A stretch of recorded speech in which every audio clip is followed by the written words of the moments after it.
جو حضور کی محفل کرنے والی ہو, نعت پڑھنے والی ہو, جو نبی پاک علیہ السلام کی ازواج کا, اولاد کا, بیٹیوں کا ذکر کرنے والی. مجھے وہ بی بی نہیں چاہیے جو بی بی بے ادبی کرے. میرے نبی پاک صلی اللہ علیہ وسلم نے محلے داروں سے پوچھا, فرمایا بات اس کی ٹھیک ہے کہ حضور واقعی بے ادب تھی؟ نبی پاک نے فرمایا اٹھو پھر چلے جاؤ, اس نے انسان نہیں مارا, اس نے گستاخ رسول کو مارا ہے, اس نے ایک گستاخ رسول کو مارا ہے. بھائی یاد رکھے, نبی پاک کا پیار ایمان کا حصہ ہے, اس میں کوئی کمپرومائز نہیں. ہم اقبال کہتے ہیں میں نے سارا دین پڑھا ہے, سارا قرآن پڑھا ہے, میں نے بنظر غائب جب ساری چیزوں کو دیکھ لیا تو اقبال کہنے لگے میں اس نتیجے پہ پہنچا ہوں کہ مغز قرآن روح ایمان جان دی. بھائی اقبال, میں کسی عالم کی بات کرتا تو لوگوں نے شاید رویہ اور اختیار کرنا تھا, وہ لوگ جس پر اکثر مکاتب فقہ اعتبار کرتے ہیں. اقبال کہنے لگے مغز قرآن روح ایمان جان دی. لفظوں پہ غور کریں, مغز یعنی سارے قرآن کا مغز, روح ایمان یعنی ایمان کی روح, اور جان دی یعنی سارے دین کی. آپ دیکھیں ترتیب, مغز قرآن روح ایمان جان دی. اقبال جلدی بتاؤ وہ کیا ہے؟ تو اقبال کہنے لگے ہست حب رحمت للعالمین, ہست حب رحمت للعالمین, مغز قرآن روح ایمان اور جان دی. ہست حب, کہنے لگا میں تو سمجھا ہوں کہ قرآن کا مغز ایمان کی روح اور دین کی جان اگر ہے تو نبی پاک کی محبت کا نام ہے, رسول اللہ کی محبت کا نام ہے, نبی پاک کی محبت کا نام. حضرت عمر فاروق رضی اللہ تعالیٰ عنہ سے بڑا تو اصول پسند کوئی نہیں نہ ہوگا. یعنی بہت بڑا چودھری بھی اگر اپنی گلی کے اندر حضرت ابو سفیان جیسے لوگ مسلمان ہو گئے, کلمہ پڑھ لیا, اور جناب ابو سفیان رضی اللہ تعالیٰ عنہ نے اپنے گھر کے اندر نہ تھوڑی سی سامنے اینٹیں رکھ کے جگہ بنا لی, تو حضرت عمر کو پتا چلا تو فرمایا جیسے بنائی ہے ویسے وہ کھیڑو بھی. آپ نے لوگوں کا رستہ تنگ کر دیا. اصول پسند آدمی, اصول کی بات آئے تو بیٹے کو بھی معافی نہیں, کسی کو معافی نہیں, بڑے اصول پسند تھے. اتنی لوگوں نے کہا عمر تو بڑا اصول پسند ہے, پر یہ مسجد نبی کی گلی میں جو نبی پاک کے چچا حضرت عباس کا پرنالہ لگا ہوا ہے اور وہ سب لوگوں کے کپڑے کیچڑ سے بھر دیتا, وہ پرنالہ نہیں نظر آتا, گلی میں لگا ہے. اب تو ہمارے پرنالے اور طرح کے ہیں نا, تو جو حرم شریف میں آپ نظام رحمت کو دیکھا نا آپ نے, وہ پرانے زمانے میں جو لوہے کے پرنالے ہوتے تھے تو وہ واقعی پوری گلی جو تھی نا وہ گزر کوئی نہیں سکتا تھا, اتنا اچھا شاور ہوتا ہی کوئی نہیں تھا جتنا وہ ہوتا تھا. وہ بڑا تگڑا قسم کا پرنالہ ہوتا تھا, تو کوئی شے نہیں گزر سکتی تھی بڑی دیر تک. بارش کے رکنے کے بعد بھی ساری چھت سے جب تک پوری مٹی اور پوری توڑی ساری نہیں نہ اتر جاتی تھی تب تک وہ پرنالہ ہی سانس لیتا تھا, تو پرنالہ بہتا تھا.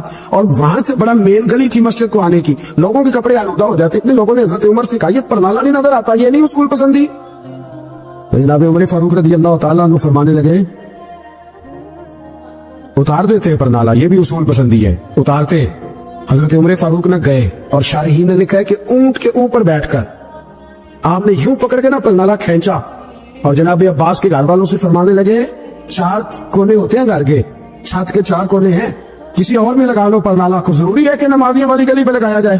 یہ کہہ کے آ گئے, کسی کی ضرورت تھی بات کرے. حضرت عباس آئے تو لوگوں نے آ کے کہا کہ عمر نے پرنالہ کھیڑ دیا, اور فرمایا کہ 4 کونے کہیں اور لگا لو. تو حضرت عباس مسکرائے. لوگوں نے کہا مسکراتے کیوں ہو؟ فرمانے لگے کوئی مسئلہ نہیں, عمر خود آ کے لگا کے جائے گا. جیسے وہ کھیڑا ہے ویسے. لوگوں نے کہا وہ عمر ہے, عمر کو بدلنا اور اس کی بات کو بدلنا, اور اتنی جرت کہ وہ لگا کے جائے. جس بندے کو دیکھ کے شیطان گلی کا رستہ بدل جاتا ہے, آپ اس کی بات کر رہے ہیں. فرمایا میں نے کہہ دیا نا عمر لگائے گا, تو انشاءاللہ عمر لگائے گا. حضرت عباس مسجد میں آئے, نماز پڑھی تو کہتے میں نے بات چھیڑی تھی. عمر خود کہنے لگے کہ حضور آپ سے تو امید نہیں تھی. حضرت عباس سے کہنے لگے بھئی جگہ بھی ہے, 4 کونے ہوتے ہیں گھر میں, کو ضروری ہے اسی کونے پہ لگے جہاں سے نمازی گزرتے. یہ بخاری مسلم کی حدیث ہے. حضرت عباس کہنے لگے عمر 4 کونے ہیں, میرے پاس جگہ بھی ہے پرنالے کی, میں نے بھی کئی دفعہ سوچا تھا وہ کھیڑ دوں, اور میں بھی اسی گلی سے گزرتا ہوں, میرے کپڑوں میں بھی کیچڑ بڑی دفعہ پڑا ہے, پر مجبوری یہ ہے وہ کھیڑ اس لیے نہیں سکتا کہ یہ پرنالہ میرے نبی کریم نے اپنے دستے مبارک سے لگایا تھا. فرمایا میں مکان بنا رہا تھا, چھت بنا رہا تھا, تو حضور اچانک آ گئے, اور کئی لوگ گواہ ہیں اس کے.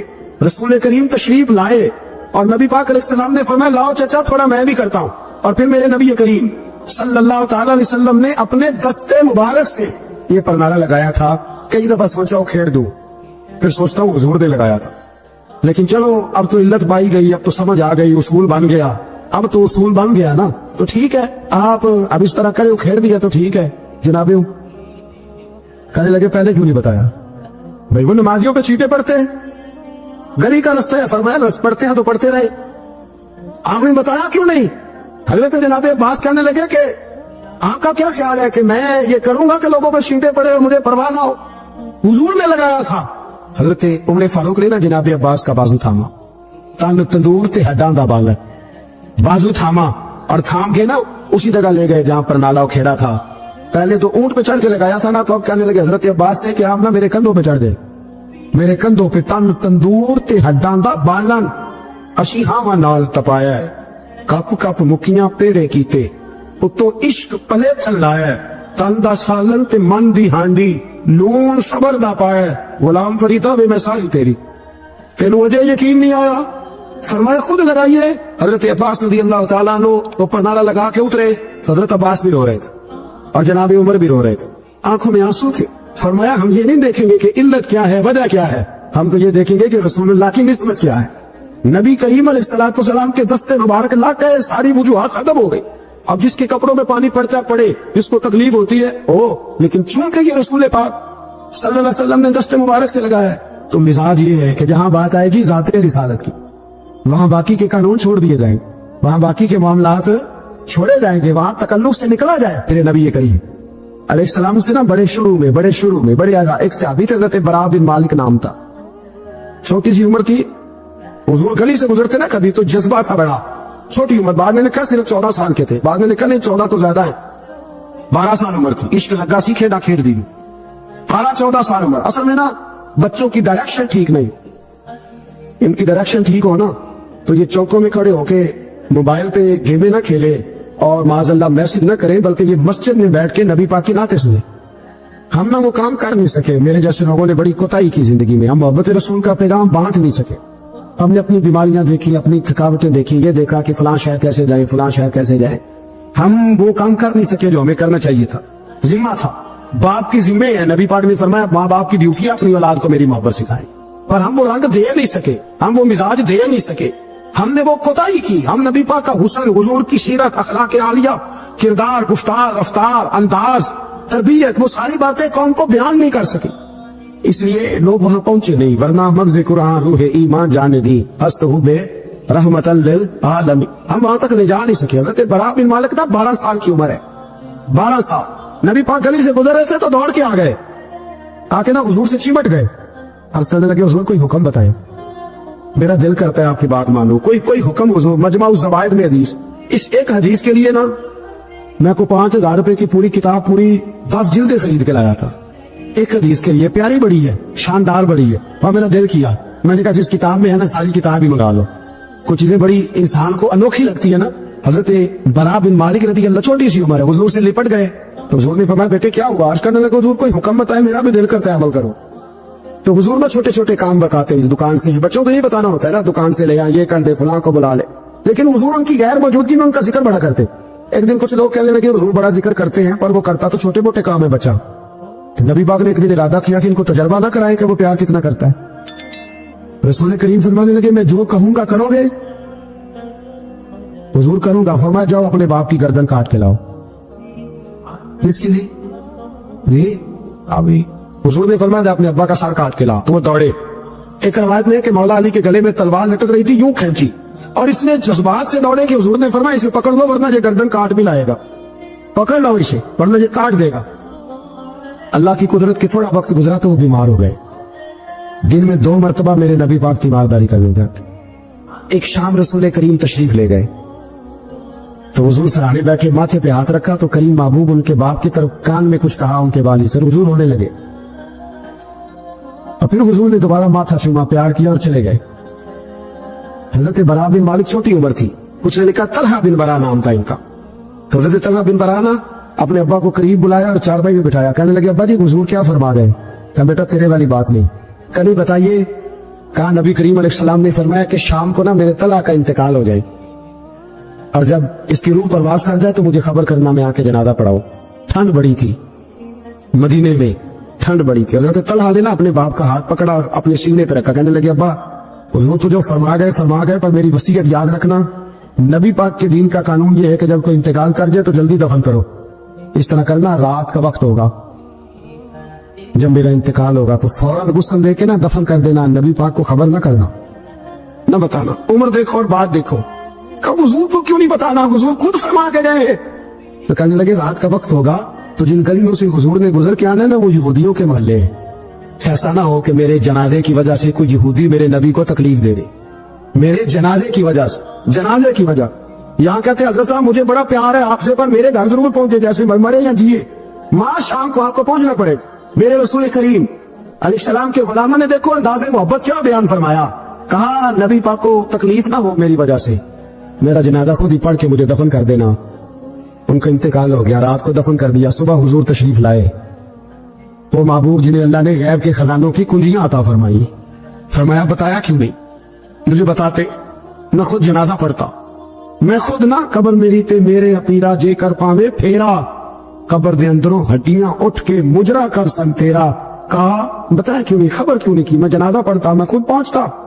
تو بابا پر عرض کرنے لگے حضور میرا تو پتر تھا، میرے لیے اس سے بڑی سعادت کیا ہوتی کہ آپ جنازہ پڑھاتے، پر اس نے وصیت کر دی کہ حضور کو بتانا نہیں تکلیف ہوگی۔ نبی کریم فرمانے لگے بتاؤ مجھے اس کی قبر کہاں ہے۔ اور یارو غور کرنا، ساری دنیا گنبد خضرا روضہ رسول پہ اور نبی پاک ایک غلام کی قبر پہ تشریف لو، خود نبی کریم گئے اور آج حضور نے دعا انوکھی فرمائی، فرمایا اے اللہ جب میرا طلحہ تجھ سے ملے نا تو ذرا اس سے مسکرا کے بات کرنا، جو تیری شان کے لائق، رسول اللہ کی محبت، نبی پاک کی غلامی، رسول اللہ کا پیار۔ اعلیٰ حضرت کہتے ہیں جان ہے عشق مصطفیٰ، روز فضو کرے خدا، او بھائیو جس کو ہو درد کا مزہ وہ نازے دوا اٹھائے کیوں۔ اور اعلیٰ حضرت فرماتے ہیں جلنا تو ہے، کوئی دولت کے لیے جلتا ہے، کوئی شہرت کے لیے جلتا ہے، کوئی اقتدار کے لیے جلتا ہے۔ فرمانے لگے اے عشق تیرے صدقے جلنے سے چھٹے سستے، جو آگ بجھا دے گی وہ آگ لگائی ہے۔ اگر آج یہ ارادہ کر لینا کہ ہم نے لوگوں کو آسانیاں دینی ہیں، تو میرا یہ خیال ہے کہ صبح خیر نہیں خیر کثیر بٹنی شروع ہو جائے گی۔ اگر ہم یہ ارادہ کر لیں کہ میں نے لوگوں کو آسانیاں، وہ ہمارا مزاج نہیں نا، ہم آسانی لینا چاہتے، اگر ہم بحیثیت مسلمان تھوڑی تھوڑی خدمات سر انجام دینے لگے، تھوڑا تھوڑا سوچنے لگے، دیکھیں رسول کریم کی سوچ مبارک کیا ہے۔ بدر کے لوگ قیدی ہو کے آ گئے، کفار تھے وہ، اب حضور نے فرمایا فیصلہ یہ ہوا مجلس شورا میں صحابہ کی میٹنگ میں کہ فدیہ دیں گے اتنے اتنے پیسے تو آزاد کر دیے جائیں گے۔ کچھ لوگ ایسے تھے جو فدیہ نہیں دے سکتے تھے لیکن حساب کتاب لکھنا پڑھنا جانتے تھے۔ اب حساب کتاب کی تو دین میں بھی ضرورت ہوتی ہے نا، آپ کو وراثت تقسیم کرنی ہے، کئی کام کرنے ہیں، تو نبی پاک علیہ الصلوۃ والسلام نے بھی نا وہاں امت کا سوچا، فرمایا تم اس طرح کرو مسلمانوں کے 10 بچوں کو لکھنا پڑھنا سکھا دو، میں تمہیں آزاد کر دیتا ہوں۔ بحیثیت قوم کی فلاح و بہبود کے لیے جو نبی پاک کے نظریات ہیں، جو حضور کے افکار ہیں، ان 10 بچوں کو لکھنا پڑھنا سکھا دو۔ یار میری سوچ ہمیشہ یہ رہتی ہے کہ میرے بچے لکھ پڑھ جائیں، یہ کیوں نہیں سوچتا کہ میرے محلے کے سارے بچے اگر پڑھ جائیں گے تو یہ محلہ پڑھے لکھے لوگوں کا محلہ کہلائے گا، میرے سویت لوگ کہیں گے کہ بڑی شستہ آبادی ہے۔ میری سوچ کیوں اڑ جاتی ہے کہ فقط میرا ہی بچہ آگے نکلے، تو اپنے فیض کو کھول کے عام کیوں نہیں کرتا؟ تو یہ کیوں نہیں سوچتا کہ جو شجرے سایہ دار ہوتا ہے نا میرے بھائی، وہاں جو بھی آتا ہے وہ پھل کھا کے جایا کرتا ہے، وہ جو بھی آتا ہے وہاں پھل کھاتا ہے۔ اپنے ایک ذہن بنائیں نفع دینے کا، ایک سوچ بنائیں کسی کا فائدہ کرنے، ارادہ کرے کسی کے کام آنے کا، کسی کے لیے بہتری کرنے کا، کسی کے لیے آسانیاں فراہم کرنے کا، کسی کو سہولت دینے کا۔ میرے رسول کریم سید عالم صلی اللہ علیہ وسلم توجہ دلاتے تھے، حضور علیہ السلام نے فرمایا درخت بھی لگاؤ، کھیتیاں بھی لگاؤ، یا رسول اللہ صلی اللہ علیہ وسلم کچھ ملے گا؟ تو حضور نے فرمایا اس کھیت سے، اس درخت سے جب تک کوئی جاندار فائدہ اٹھاتا رہے گا اللہ تمہارے نام اعمال میں نیکیاں درج فرماتا رہے۔ کوئی درخت ہی لگا دو، کچھ کاری دو۔ محمود غزنوی گزر رہے تھے تو ایک بوڑھے کو دیکھا، اس کے ہاتھ کامتے ہیں تو پھر بھی وہ زمین کھود رہا ہے اور ایک درخت لگا رہا ہے۔ تو محمود غزنوی اس بوڑھے کو دیکھ کے نا تو بڑے حیران ہوئے، اس کے قریب گئے۔ تو دو قسم کی سوچیں ہوتی ہے نا، ایک یہ سوچ ہوتی ہے کہ بڑا لالچی ہے، اس عمر میں بھی یہ کیا کر رہا ہے، یہ بھی سوچ ہوتی ہے، اور ایک سوچ ہی ہوتی ہے کہ یار کتنا بھلا آدمی ہے، دیکھو ابھی محنت کر کے گزر رہا۔ سوچ ہی ہے نا، منفی کر لے یا مثبت کر لے۔ تو محمود غزنوی آگے بڑھے اور آگے بڑھ کے نا تو آپ اس بوڑھے سے کہنے لگے کہ بابا یہ کیا کر رہے ہو؟ تو کہنے لگے میں درخت لگا رہا ہوں۔ تو کہنے لگے بزرگوں اب آپ کی جو عمر ہے نا، یہ عمر نہ تو آپ اس کے پھل کھا سکیں گے، نہ چھاؤں میں بیٹھ سکیں گے، اور آپ کو تکلیف بھی بڑی ہے۔ تو بابا جی محمود کو جانتے ہی نہیں تھے، پلٹ کے کہنے لگے بیٹا چلو میں نہیں پھل کھاؤں گا تو میرے پوتے تو کھائیں گے نا، میرے نواسے تو کھائیں گے نا، تو آپ چھوڑے مجھے، میں تو اگلی نسلوں کا بھلا کر رہا ہوں۔ اب یہ سوچ ہماری بڑی کم ہوتی۔ حضور نے فرمایا تم میں سے بہتر وہ ہے جو لوگوں کے حق میں۔ اب یہ ایک جملہ حدیث پاک کا اگر ہم صحیح طرح اپنی زندگی میں نافذ کر لینا اتنا ہی، یار میں نے بہتر بننا ہے، اپنے بچوں کے حق میں بھی، بہن بھائیوں کے حق میں بھی، بیوی اور سسرال کے حق میں بھی، ننیال اور ددیال کے حق میں بھی، میں نے ان کا کوئی نہ کوئی نفع کرنا ہے۔ یہ حضور کی ایک حدیث انسان کو اتنا بڑا مقصد دے دیتی ہے نا، ساری زندگی بندہ لگا سکتا ہے، ساری زندگی اور با مقصد زندگی ہو جاتی ہے۔ جب زندگی با مقصد ہوتی ہے پھر بندہ بور بھی نہیں ہوتا، پریشان بھی نہیں ہوتا، تنگ بھی نہیں ہوتا کہ بے مقصد بے فائدہ کام۔ ایک ہے با مقصد۔ حضرت عثمان غنی رضی اللہ تعالیٰ عنہ فرماتے ہیں کہ حضرت عمر فاروق رضی اللہ تعالیٰ عنہ کا دور مبارک تھا، دوپہر تھی اور گرمی بہت زیادہ تھی، لوگ اپنے اپنے گھروں میں آرام کر رہے تھے۔ مجھے کسی مجبوری کے لیے اپنے گھر کی چھت پہ جانا پڑا تو میں نے دیکھا کہ ایک شخص بوڑھا اونٹوں کو ہانکتا ہوا آ رہا ہے۔ میرے ذہن میں خیال آیا کہ یار ساری دنیا دوپہر کو سو رہی ہے، شدت کی دھوپ ہے، آپ بھی سو جاتے، عصر کے وقت آپ اونٹوں کو چلا لیتے، یہ کون ہے جو اس وقت بھی؟ کہتے میں کچھ دیر رک گیا، لیکن جیسے ہی وہ میرے قریب آئے، وہ کوئی عام آدمی تو نہیں، وہ تو حضرت عمر فاروق ہے رضی اللہ تعالیٰ۔ آپ فرماتے ہیں کہ میں جھٹ سے سیڑھیوں سے نیچے اترا اور میں نے جناب عمر سے عرض کی کہ حضور اس وقت آپ؟ فرمانے لگے یہ مال غنیمت کے 2 اونٹ بھاگ گئے تھے، انہیں پکڑنے گیا تھا۔ میں نے عرض کی حضور کسی غلام سے کہہ دیتے۔ فرمانے لگے مسلمانوں کے مال کی حفاظت کی ذمہ داری میری ہے، غلام کی تو نہیں نا۔ اب ایک مقصد ہے نا کہ میں نے ایک ڈیوٹی کرنی ہے، میں نے ایک خدمت کرنی ہے۔ میں طالب علموں سے کہتا ہوں، علماء سے نہیں، طلباء سے میں کہتا ہوں آپ سارا دن کیوں شکوا کرتے ہیں؟ آپ کمیٹی کی مسجد سمجھ کے اس کی خدمت نہ کریں، اللہ کا گھر سمجھ کے کریں۔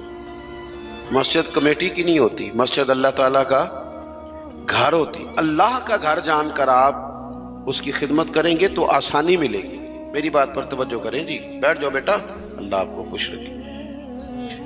تو اپنی زندگی میں با مقصد کام جب ہم کرتے ہیں تو پھر تھوڑی سی سکون محسوس کرتے ہیں۔ اسی طرح سے نبی کریم علیہ السلام کا ایک تو یہ فرمان ہمیں مقصد بتاتا ہے۔ ایک دوسری بات سنیں، حضور علیہ السلام نے فرمایا، اچھا میں یہ سمجھتا ہوں کہ نبی پاک علیہ السلام کی اس ایک حدیث پر عمل کر لیا نہ جائے نا، جو ہم سب کو آتی بھی ہے، تو سارے ملک میں سکون ہو جائے، سارے گھروں میں قرار آ جائے، سارے خاندانوں میں خوبصورتی آ جائے۔ حضور علیہ السلام نے فرمایا تم میں سے کوئی اس وقت تک مومن نہیں ہو سکتا جب تک اپنے بھائی کے لیے بھی وہی پسند نہ کرے جو اپنے لیے پسند کرتا ہے۔ آتی ہے نا سب کو حدیث پاک؟ ہاں نہ تو کرو نا، چلو جس کو نہیں بھی آتی تھی اس نے ابھی سن تو لی ہے نا۔ حضور نے فرمایا تم میں سے کوئی اتنی دیر تک مومن ہو سکتا جب تک وہ جو اپنے لیے پسند کرتا ہے وہی اپنے بھائی کے لیے بھی۔ حدیث ہے نا، آپ نے سنی ہوئی ہے نا، ایسے ہی ہے، ایسا ہوتا بھی ہے کہ ہم جو اپنے لیے پسند کرتے ہیں وہی بھائی کے لیے بھی کرتے ہیں، ہوتا ہے ایسے۔ ہم پتہ کیا کرتے ہیں، دکان پہ کپڑے خریدنے جائیں نا تو کہتے ہیں یار کوئی کپڑے دکھا، سور سلوانا ہے، تو 2-4 جوڑے خود لے لیے، پھر اسی انہوں آکید ہے ہوں کوئی دین دوان والے بھی وخا، وہ کڑے ہوں نا جڑے پان والے نہیں ہوں۔ ایسی بات ہی ہے نا، اب جو دینے ہیں وہ بھی، یعنی وہ بڑا نیکی کر رہا ہے امیر آدمی، اپنے نوکر کو کپڑے دے رہا ہے، کہتا ہے یہ بالکل ٹھیک ہے، میں نے بس 2 دفعہ ہی پہنا پہ نیا، بالکل وہ بھائی نواں ہوتا تو نہیں سی دینا، بالکل ٹھیک ہوتا تو دیتا۔ ہم کیا کرتے ہیں، ہم ماحول اس طرح کا ہم نے بنا لیا ہے کہ اپنی ذات، اپنے بچے، اپنا گھر، اپنا ادارہ اس میں بند ہو جاتے ہیں۔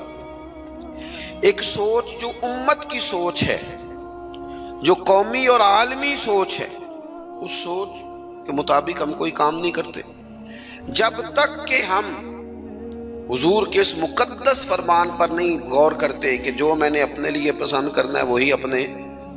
تو مجھے بتائیے جب یہ سوچ ہوگی تو کوئی بندہ ملاوٹ والی چیز بیچے گا، غلط چیز سیل کرے گا، دنیا کو دھوکہ دے گا؟ لیکن ہم تو غور ہی نہیں کرتے، بس حدیث سن لی، معاملہ ختم ہو گیا۔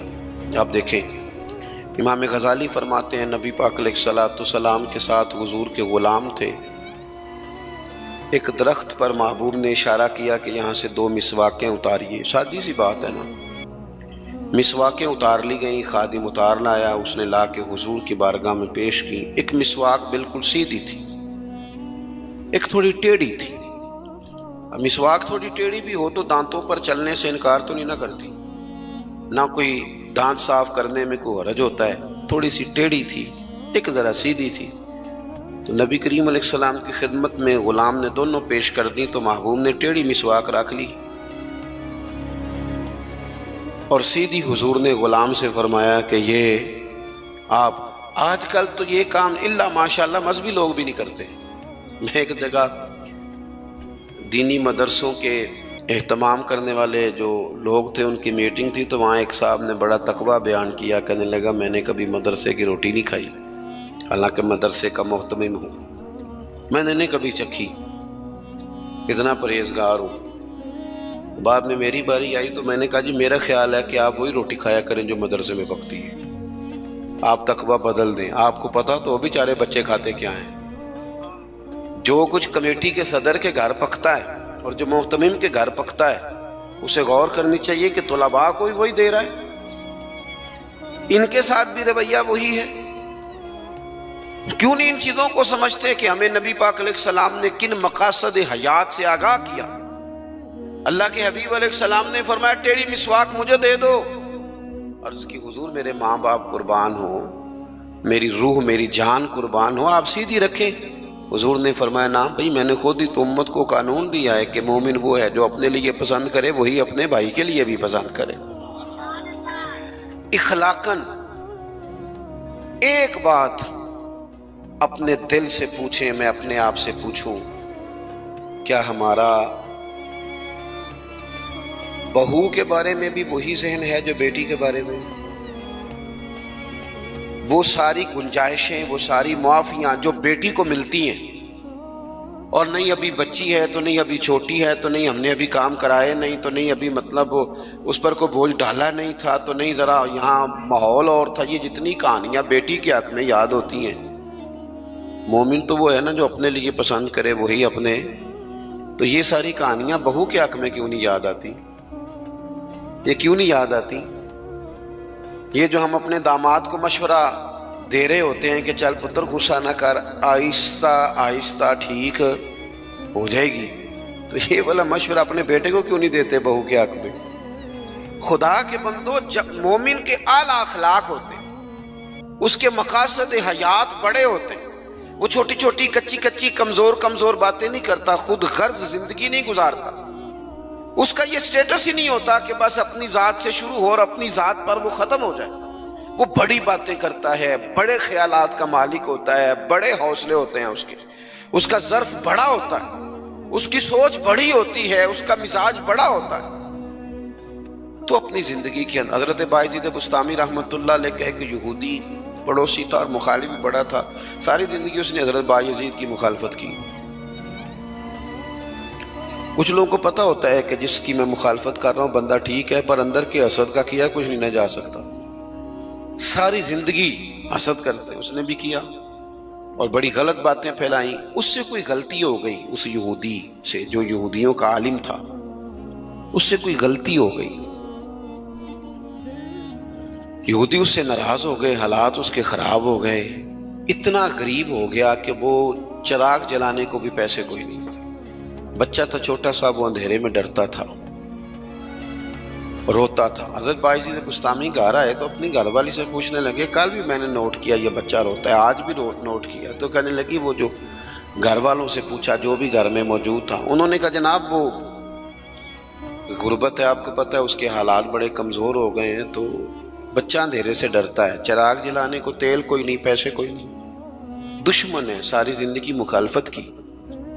حضرت بایزید نے چراغ میں بتی بھی ڈالی، تیل بھی ڈالا، اس کے دروازے پہ دستک دی، وہ یہودی باہر آیا، آ کر کے آپ کی طرف دیکھا تو آپ نے نا اس کے بولنے سے پہلے فرمایا کہ پوری گلی اور چوک دیکھ لے، بندہ کوئی دیکھ نہیں رہا، اور تو مجھے جانتا ہے میں جھوٹ نہیں بولتا، میں بتاؤں گا بھی کسی کو نہیں، یہ تو چراغ رکھ لے تاکہ تیرا بچہ سو جائے، آرام سے وہ لیٹ جائے، میں کسی سے ذکر نہیں کروں گا، تیرا میرا راز رہے گا، اور میں نے رات کو میں آیا ہوں دیکھ بھی کوئی نہیں رہا۔ وہ یہودی کہتا ہے بولنے کی طاقت ہی کوئی نہ رہی، ہم تو دشمن کو بھی پاکیزہ سزا دیتے ہیں، ہم تو دشمن کو بھی پاکیزہ سزا دیتے ہیں۔ وہ اندر چلا گیا چراغ لے کے، رات بھر بچہ سویا رہا۔ دوسرا دن پھر ہوا، شام تھوڑی سی گہری ہوئی، لوگ اپنے اپنے گھروں میں سوئے، بچہ ڈرتا تھا اندھیرے سے۔ حضرت بایزید نے پھر چراغ میں تیل ڈالا، بتی ڈالی، دروازے پہ دستک دی۔ جب وہ باہر آیا تو فرمانے لگے تو دیکھ رہا ہے کہ کوئی بندہ موجود نہیں، اور تجھے پتہ ہے میں جھوٹ بھی نہیں بولتا، کسی کو بتاؤں گا نہیں، یا یہ لے جا تیرا بچہ سو جائے۔ اس نے مخالفت کی ہے ساری زندگی، اس کو دے دیا، اس کا بچہ سو گیا۔ تیسرا دن پھر ہوا، وہی وقت، وہی انداز، وہی باتیں، دستک دے کے کہا کوئی شخص نہیں دیکھ رہا، چراغ لے لے، بتاؤں گا بھی کسی کو نہیں، اور تجھے پتہ ہے میں جھوٹ نہیں بولتا۔ وہ چراغ آپ بڑھا کے دروازہ بند کرنے لگے تھے کہ وہ یہودی زور زور سے چلایا، کہنے لگا باہر آؤ بھی سارے مسلمانوں، نکلو بھی یہودیوں سارے باہر۔ لوگ سارے باہر گلیوں میں آ گئے، کہنے لگے یہ بایزید بسطامی ہے، میں نے ساری زندگی جھوٹے الزامات لگائے، آج جب میری حالت یہ ہے کہ میرے اپنوں سے مجھے کوئی پوچھنے نہیں آتا، اس شخص سے میرے بچے کا رونا نہیں دیکھا گیا، یہ تڑپ گیا ہے کہ کسی کا بچہ کیوں روئے، یہ روز مجھے چراغ جلا کے دے جاتا ہے، گھر میں میرے روشنی ہو جاتی ہے، بچہ میرا سو جاتا ہے، پر میں ساری رات نہیں سوتا۔ میں آج تم سب کو گواہ بنا کے کہتا ہوں، جو میں نے ان کے بارے میں زندگی بھر کہا وہ سارا غلط تھا، اور یہ بھی تمہیں بتاتا ہوں کہ پہلے میں نے دین اسلام سنا تھا،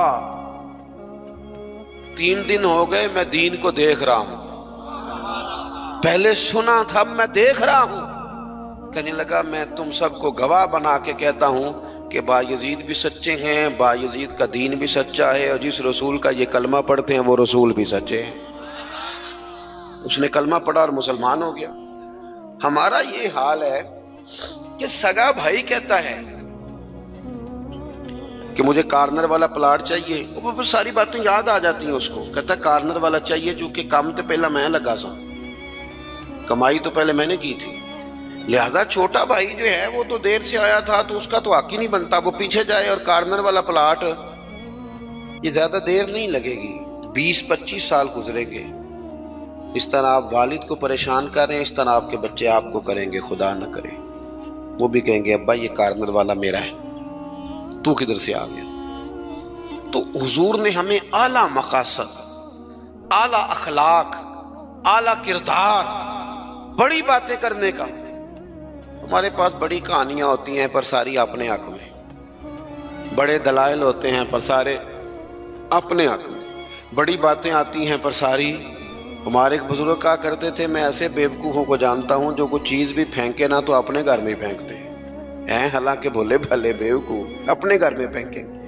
تھوڑی سی نا خود غرضی کی چادر اتاری جائے، بڑی سوچیں پیدا کی جائیں، بڑے مقاصد پیدا کیے جائیں، تھوڑا سا نا بندہ کسی کے لیے بھی کبھی دعا کرے، کبھی اس کی آرزو ہو کہ کسی اور کے حق میں بھی وہ خیر کا جملہ کہے۔ حضرت مولا علی شیر خدا کرم اللہ تعالی وجہہ الکریم، میں نے یہ دیکھا ہے کہ جو بندے جس کے بچے روز 4,000 کے برگر کھا جاتے ہیں نا،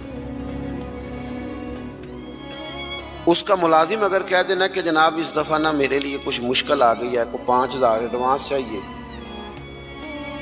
تو جس کے گھر میں روز بچے کھانا پکنے کے باوجود 4,000 کا فاسٹ فوڈ کھاتے ہیں، وہ ملازم سے کہہ رہا ہوتا ہے تو خرچے کیوں نہیں کٹ کرتا، اپنی طاقت کے مطابق خرچ کر۔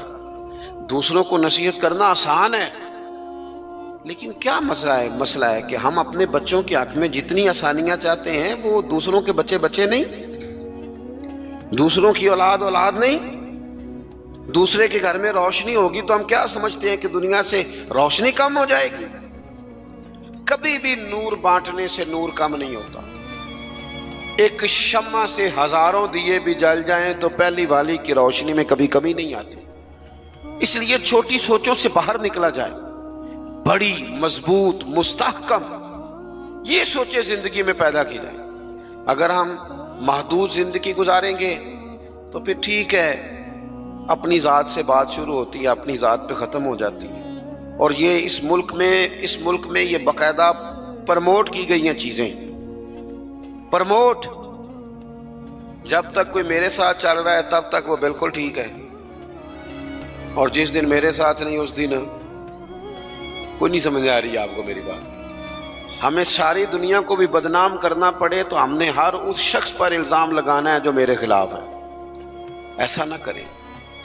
آپ ان چیزوں سے تھوڑا باہر نکلیں. اور یہ سارے ہی کام کرتے ہیں، کسی ایک کا نہیں مسئلہ، سب سیاسی، سماجی، فلاحی، الا ماشاء اللہ مذہبی. جو میرے ساتھ ہے وہ ٹھیک ہے، جو میرے ساتھ نہیں بندہ ہی ٹھیک نہیں.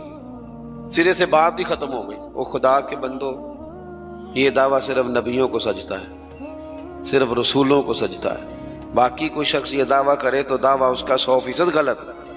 تو اپنی زندگی کے اندر ان باتوں پر ضرور غور کریں کہ اعلیٰ حضرت مولا علی شیر خدا کرم اللہ تعالی وجہ الکریم گھر سے نکلے، اپنے غلام سے کہنے لگے آج ذرا خریداری کرنے چلے. بازار تشریف لے گئے. وہاں سے 2 سوٹ خریدے. ایک ذرا کم قیمت کا تھا، ایک ذرا زیادہ قیمت کا تھا. اب وہ خرید کے دونوں تھیلے میں ڈال لیے. آپ کا خادم کہتا ہے میں سمجھ گیا، جو مہنگا ہے وہ آقا کا ہے اور جو سستا ہے وہ غلام کا ہے. کہتے ہیں لے کے واپس آئے. وہ چوک آ گیا، وہ جگہ آ گئی جہاں سے حضرت مولا علی نے اپنے کاشانہ نور پہ جانا تھا اور میں نے اپنے گھر جانا تھا. کہتے ہیں حضرت مولا کائنات فرمانے لگے ذرا میرے والا جوڑا مجھے دینا. کہتے میں نے وہ مہنگا والا نکال کے حضرت علی کو پیش کیا تو فرمانے لگے یہ نہیں میرا تو وہ دوسرا ہے. مجھے بتائیں کہ روب کپڑوں کا ہوتا ہے کہ کردار کا؟ بولیے. ہاں، 10 لاکھ کا جوتا ہو اور 20 لاکھ کا جوڑا ہو، 1.5 کروڑ کی پجارو ہو اور جناب 20 کروڑ کا گھر ہو، پر پیسے ہوں کرپشن کے، تو لوگ کوٹھی کے دروازے پہ کھڑے ہو کے کہہ دیتے ہیں غلط مال ہے اس کے پاس، بندہ ٹھیک نہیں. جوتے ٹوٹے ہوئے ہوں، کرسی اور میز پرانا ہو، چھوٹا سا افسر ہو لیکن دیانتدار ہو، تو بڑے بڑے مالدار بھی دروازے پہ کھڑے ہو کے کہتے ہیں یار بندہ بڑا کھرا ہے، نہ پیسے پکڑتا ہے نہ کسی کی سفارش مانتا ہے.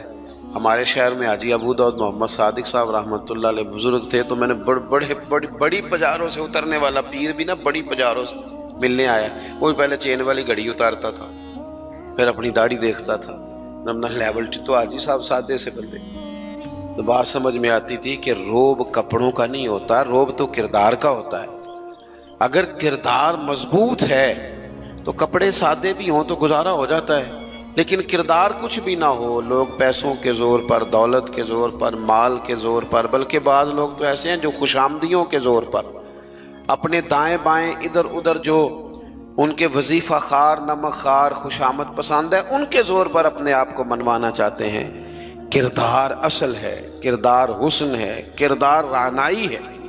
آپ ہمیشہ تب بڑے ہوں گے جب آپ کے اخلاق میں، معاملات میں، لین دین میں صفائی ہوگی، پھر لوگ آپ کو بڑا جانیں گے. حضرت مولا علی شیر خدا کرم اللہ تعالی وجہ الکریم، اس سے کہا یہ نہیں میرا تو دوسرا ہے. تو کہا ٹھیک ہے جناب دوسرا ہے تو حضور آپ آقا ہیں، آپ کا کیسے دوسرا ہے، آپ کا تو یہ ہے. حضرت علی کہنے لگے نہیں وہ جو سستا، میری بات کی سمجھ آ رہی ہے آپ کو، وہ جو سستا جوڑا ہے نا وہ مجھے دو. تو اس نے ایک دلیل پیش کی آپ کے غلام نے. کہنے لگا حضور آپ مہنگے والا رکھیں، کیوں؟ آپ آقا ہیں اور میں سستا پہنتا ہوں کیونکہ میں غلام ہوں. تو حضرت علی کہنے لگے دلیل ہی قائم کرنی ہے نا تو میرے والی کر لے، تو مجھے سستا دے دینا کیونکہ میں بوڑھا ہوں، اور تو مہنگا پہن لے چونکہ تو جوان ہے. اگر کسی دلیل کی بنیاد پر ہی لباس پہننا ہے تو چلو اس طرح کرو، یہ والی دلیل قائم کر لو کہ بوڑھوں پر سستا بھی چل جاتا ہے اور جوانوں کے لیے ذرا کپڑے مہنگے ہوں، ذرا اچھے نئے اور ڈیزائنوں کے ہوں تو ذرا جوان خوش ہوتے ہیں. تو تھوڑے سے نا بڑا دل ہو، ذرا بڑا ظرف ہو، ذرا حوصلہ بڑا ہو، ذرا سوچ بڑی ہو، ذرا انسان کا معیار بڑا ہو. یہی بات میں حضور کے صحابہ میں آئی. آپ دیکھ لیں حضرت عمر کو، دیکھیں حضرت عثمان کو، اور خلیفہ اول بلا فصل حضرت ابوبکر صدیق کو، حضرت مولا علی شیر خدا کو. ان لوگوں نے بڑی بڑی باتیں کی، بڑا حوصلہ تھا ان. یہ ہمیشہ انقلابی باتیں. حضرت عثمان غنی، ان کا مال آیا پڑا ہے. اب ہمارے ہاں تو لوگ مصنوعی قلت بھی پیدا کر لیتے ہیں، لیکن مال آیا ہوا ہے. قلت کے قحط کے دن ہیں.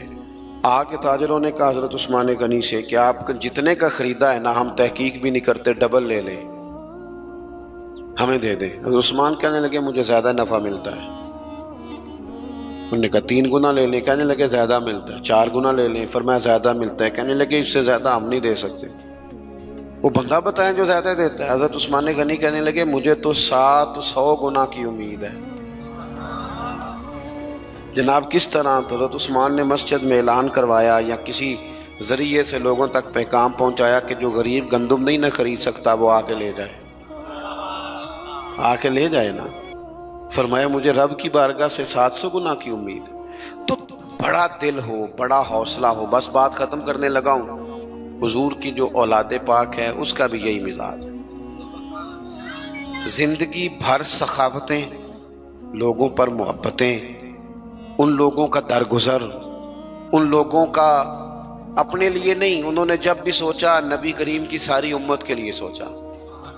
حضرت امام حسن رضی اللہ تعالیٰ عنہ فرماتے ہیں میری والدہ سیدہ طیبہ طاہرہ حضرت فاطمہ الزہرا رضی اللہ تعالیٰ عنہ تو جب دعا مانگتی تھی تب بھی حضور کی ساری امت کے لیے مانگتی تھی. ان کی دعاؤں میں بھی بڑے دل کے ساتھ، بڑے حوصلوں کے ساتھ، بڑا اعزاز کے ساتھ بیٹھے رہتے. امام حسین بڑی شانیں تھی، سب کچھ تھا، لیکن انہوں نے گھر چھوڑا، قبیلہ چھوڑا، اس لیے کہ دین کی وہ بنیادیں جن کو کمزور کرنے کی کوشش کی جا رہی تھی وہ کہیں کمزور ہو نہ جائیں. وہ آگے بڑھے. 1,00,000 دینار آیا حضرت امام حسین کے پاس سویرے. کتنا؟ چلو آپس گل کرنے ہیں. آپس 1,00,000 روپیہ کول ہوئے تو مسیطے دینے پی جاندے، کنے دے دینے بچوں؟ آپس دی گل ہے، نہیں دستے کسی کنے. مثلا چلیں بڑا کوئی زور لگائے گا تو 5,000 دے دے گا، 5,000. اور ذرا کبھی کسی جگہ پہ کمزوری آئے نا کوئی مالی طور پہ تو سب سے پہلے لوگ وہ پیسے بند کرتے ہیں جو مسجد جاتے ہیں یا کسی غریب کی طرف جاتے ہیں، کہتے ہیں ہاتھ تنگ ہے. سب سے پہلے 1,00,000 دینار امام حسین کے پاس آیا. زور کے وقت پیسے آئے. عصر سے پہلے پہلے پاک محبوب کے پاک نواسے نے سارے بانٹ دیے، سب بانٹ دیے سارے. شہزادے عرض کرنے لگے حضور آپ کا کرتا پرانا ہو گیا تھا، کوئی 1-2 دینار رکھ لیتے تو کرتا نیا لے لیتے. فرمانے لگے اگر تو پہلے یاد کراتا تو میں سوچتا، یہی نہیں کر رکھ لیتا، تو پہلے یاد کراتا تو میں غور کرتا. میرے عزیز تھوڑا سا نا دل بڑا کرے. ہم نے اپنے بچوں کو سکھایا کہ کاردہ سوچ، کچھ اپنے کاردہ سوچ. ان سے کبھی کبھی یہ بھی کہا کرو بیٹا ملت کا سوچ، مذہب کا سوچ، وطن کا سوچ، قبیلے کا سوچ، بڑا دل کر، بڑی بات کر. ہمارے جوان اتنے باصلاحیت ہیں، اللہ کے فضل سے اتنے باصلاحیت ہیں کہ ایک بچہ پورے علاقے کو سنبھال سکتا ہے، لیکن ان کو بڑا دل نہیں ملتا، بڑا حوصلہ نہیں ملتا، بڑی تھپکی نہیں ملتی، پشت پنائی بڑی نہیں ملتی. وہ بیچارے محدود ہو کے رہ جاتے ہیں، محدود ہو کے کہ بس ٹھیک ہے گھر چل گیا، پیسے 4 آ گئے، کوٹھی چھوٹی بن گئی تو چھٹی. بھئی یہ کام تو غیر مسلم بھی کر لیتا ہے، یہ تو ساری دنیا کر رہی. جوانوں تھوڑا بڑا دل. اقبال کہتے ہیں ان کے بیٹے نے خط لکھا نا کہ ابا جی حالات کچھ خراب ہو گئے تو کوئی قرضہ لے لوں تھوڑا سا کسی سے. تو اقبال کہنے لگے دیار عشق میں اپنا مقام پیدا کر اور نیا زمانہ نئے صبح و شام پیدا کر. اور پھر فرمانے لگے میرا طریق امیری نہیں فقیری ہے، خود ہی نہ بیچ غریبی میں نام پیدا کر۔